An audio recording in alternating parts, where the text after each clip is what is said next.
বহুদিন আগের কথা। চন্দ্রলিকা নামে এক রাজ্য ছিল। সেই রাজ্যের উত্তরসূরি রাজকুমারী চন্দ্রা হলেও রাজ্য পরিচালনা করতেন এই রাজ্যের মহামন্ত্রী। কারণ রাজকুমারী কখনো কারো সামনে আসতেন না। একদিন কয়েকজন সাধারণ মানুষ রাজদরবারে এসে হাজির হয়। বলুন, আপনাদের কি সমস্যা? আপনারা কেনই রাজ দরবারে এসেছেন? মহামন্ত্রী, আমরা গ্রামে এক পাঠশালা তৈরি করেছি, যেখানে অনেক ছেলে মেয়ে বিদ্যা অর্জন করবে। তাই আমরা চাই রাজকুমারী নিজ হাতে আমাদের পাঠশালা উদ্বোধন করুক। এজন্যই আমরা এখানে এসেছি। হ্যাঁ মহামন্ত্রী, আমাদের রাজকুমারী একজন জ্ঞানী মানুষ। তার জ্ঞানের দ্বারা রাজ্যে সবাই সুখে আছে। আর এমন জ্ঞানী মানুষ দ্বারা আমাদের পাঠশালার উদ্বোধন করলে সেখান থেকে রাজকুমারী মতন জ্ঞানী তৈরি হবে। আপনারা যা বলছেন তা কখনোই সম্ভব হবে না, কারণ রাজকুমারী কখনো কারো সামনে যায় না, যার কারণে প্রজাদের সকল কথা আমাকে শুনে তা রাজকুমারীকে জানাতে হয়। আপনারা চাইলে আমি গিয়ে আপনাদের পাঠশালার শুভ উদ্বোধন করে আসতে পারি। তা কি করে হয়? গ্রামের সবাই কত আশা নিয়ে আছে রাজকুমারী নিজে গিয়ে আমাদের পাঠশালার উদ্বোধন করবে। গ্রামের সবাই যতই আশায় থাকুক না কেন, রাজকুমারী কখনো কোথাও যাবে না। মহামন্ত্রী, অপরাধ ক্ষমা করবেন। আপনি যদি একবার রাজকুমারীর কাছে গিয়ে আমাদের ব্যাপারে বলতেন, আমরা অনেক খুশি হতাম। না, এ ব্যাপারে রাজকুমারী আমাকে আগে থেকেই জানিয়ে রেখেছেন, তাই আমি এ ব্যাপারে কিছুই বলতে পারবো না। আপনারা এখন আসতে পারেন। আমরা অনেক আশা নিয়ে এসেছিলাম। যতই আশা নিয়ে আসেন না কেন, রাজকুমারী কখনো ওখানে যাবে না। যান, অযথা রাজদরবারের মূল্যবান সময় নষ্ট করবেন না।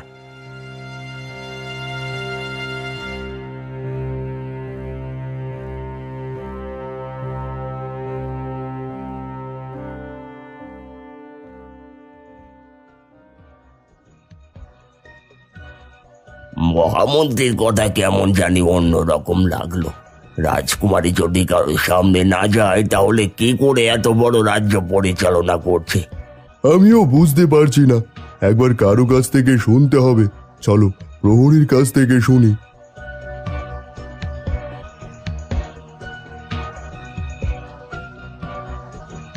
আচ্ছা প্রহরী, বলো তো, আমাদের রাজকুমারী কি কখনো কারো সামনে যায় না? না, আমাদের রাজকুমারী কখনো কারো সামনে যায় না। তোমরা কি কখনো রাজকুমারীকে দেখেছো? না, আমি 3 বছর হলো চাকরি করছি, আজ পর্যন্ত রাজকুমারীকে দেখিনি। ও 5 বছর হলো চাকরি করছে, ও আজ পর্যন্ত দেখেনি। আচ্ছা, তুমি কি বলতে পারবে রাজকুমারী কেন কারো সামনে যায় না? আমি কিছুটা জানি, তবে জোরে জোরে বলা যাবে না। কাছে আসুন, কানে কানে বলি। শুনেছি আমাদের রাজকুমারীর নাকি অনেক রহস্য আছে, আর এর কারণে আমাদের রাজকুমারী কারো সামনে যায় না। বুঝতে পেরেছি। এই জব্বার, চলো। প্রহরী কি বললো মাস্টার মশাই? যা বলেছে তা পরে বলবো, আগে আমাদেরকে আরো কিছু জানতে হবে। চলো। ঠিক আছে, চলুন।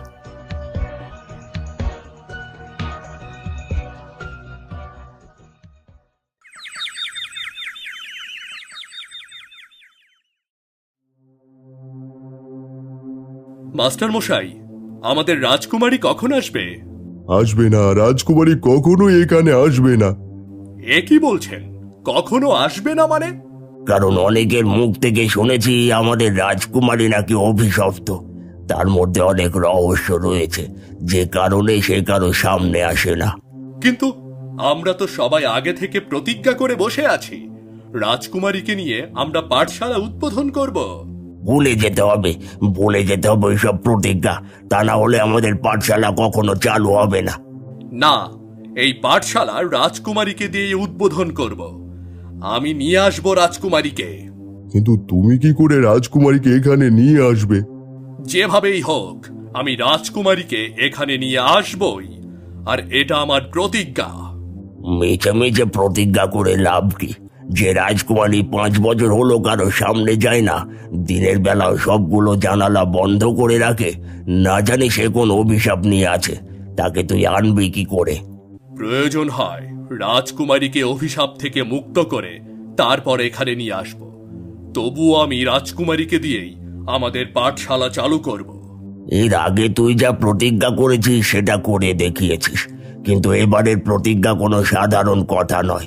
একবার যদি বিপরীত হয়ে যায় তাহলে সারা জীবন অন্ধকার কারাগারে থাকতে হবে।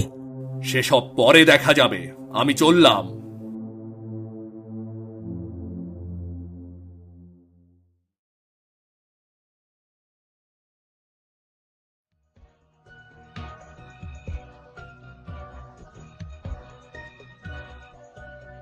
ছাদের ওপরে চাঁদের মতো জ্বলজ্বল করছে, তার মানে ওটাই রাজকুমারী।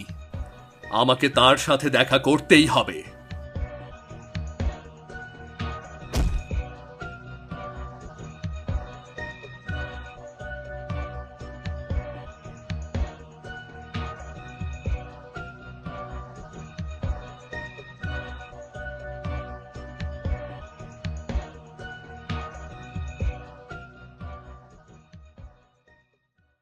এ কি, তুমি কে? তোমার সাহস কি করে হয় এভাবে রাতের বেলা মহলের ছাদে ওঠার? অপরাধ ক্ষমা করবেন রাজকুমারী, আমি এক জরুরি কাজে আপনার কাছে এসেছি। আমাকে একটু সময় দিন, আমি আপনাকে সবকিছু খুলে বলছি। ঠিক আছে, বলো কি জন্য এখানে এসেছো?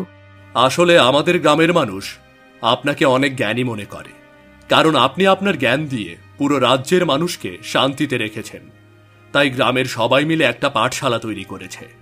আর এই পাঠশালা তৈরি করার আগে তারা প্রতিজ্ঞা করেছিল এই পাঠশালার উদ্বোধন আপনার হাতেই হবে। কিন্তু আজ আমাদের গ্রামের মুরব্বীরা রাজদরবারে এসে মন খারাপ করে চলে গেছে। মন্ত্রী বলেছে আপনি নাকি কোথাও যেতে পারবেন না, আর এজন্যই আমি সরাসরি আপনার সাথে দেখা করতে এসেছি।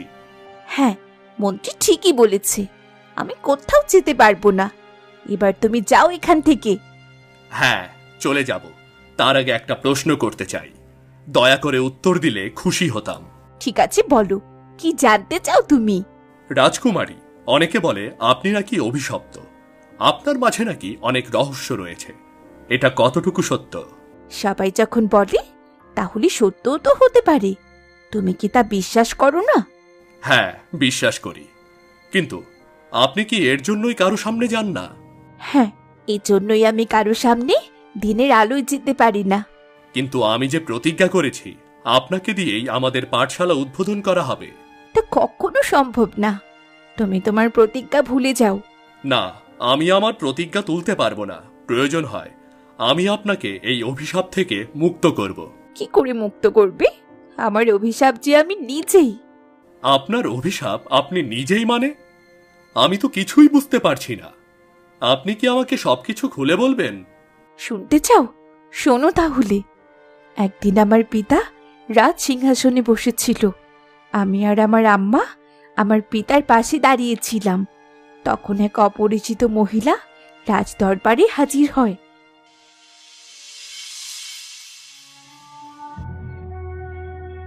মহারাজের জয় হোক। মহারাজ, আমি এক বিপদে পড়ে এখানে এসেছি। আমি শুনেছি আপনি আপনার প্রজাদের খুবই ভালোবাসেন। আপনার রাজ্যে সবাই সুখী।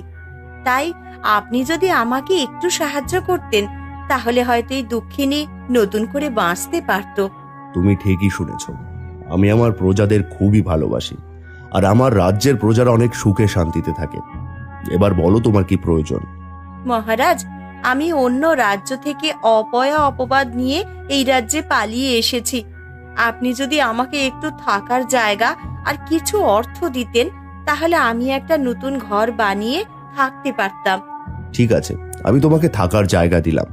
তুমি দক্ষিণের জঙ্গলের পাশে যেখানে খুশি ঘর বানিয়ে থাকতে পারো। আর মহামন্ত্রী, আপনি এই মেয়েকে কিছু স্বর্ণ মুদ্রা দিয়ে দিন, যাতে তার মতো ঘর বানিয়ে থাকতে কোনো কষ্ট না হয়। জি মহারাজ, এই নাও, এখানে অনেক স্বর্ণ মুদ্রা আছে, এটা দিয়ে তুমি সুখে শান্তিতে থাকতে পারবে। না না, লাগবে না মহামন্ত্রী। লাগবে না? কেন লাগবে না? তুমি তো এইমাত্র সাহায্য চাইলে, আর এখন বলছো লাগবে না? হ্যাঁ মহারাজ, লাগবে না। এতক্ষণ আমি আপনাকে পরীক্ষা করছিলাম। এ কি, তুমি মানুষ নও? না মহারাজ, আমি কোনো মানুষ নই। আমি একজন পরী, আর আমার অর্থের কোনো অভাব নেই। অনেকের মুখে আপনার প্রশংসা শুনে আপনাকে পরীক্ষা করতে এসেছিলাম, আর আপনি সেই পরীক্ষায় পাশ করেছেন। তাই খুশি হয়ে আমি আপনাকে কিছু দিতে চাই। না না, লাগবে না। আমার অর্থের অভাব নেই। আমার যা অর্থ আছে তা দিয়ে আমি সারা রাজ্যের প্রজাদের এমনিতেই সুখী রাখতে পারবো। আপনার কোনো অর্থের অভাব নেই তা আমিও জানি, কিন্তু আমি আপনাকে এমন একটা জিনিস দেব যা দিয়ে আপনি সবার কাছ থেকে সত্য বের করতে পারবেন। বলো কি, কি এমন জিনিস যা সত্য বলতে বাধ্য করবে? হ্যাঁ মহারাজ, আমি আপনাকে এমন একটা জিনিস দেব যার আলো সবার মধ্যে থাকা মিথ্যাকে